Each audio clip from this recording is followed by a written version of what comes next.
I grew up in a religious tradition that Yes. was obsessed with the end times.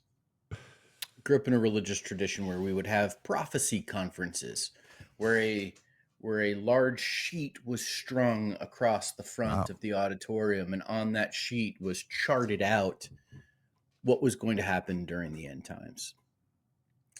Long before the Left Behind books were written, I was knee deep in that story, told by an interpretation of the book of Revelation, the book of Daniel, that produces this fanciful description of how the world is going to end.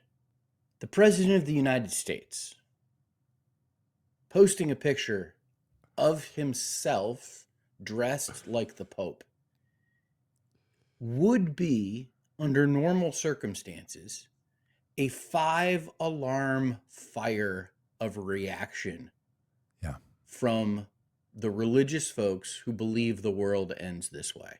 Yeah. This would be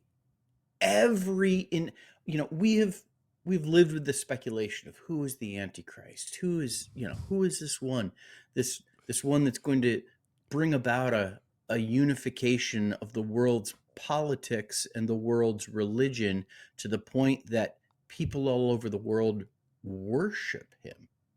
And by the Who's way, going to be people that don't know the story, all of that global unification and worship of the person is the Antichrist, is the one for whom ultimately Jesus' return is initiated to defeat.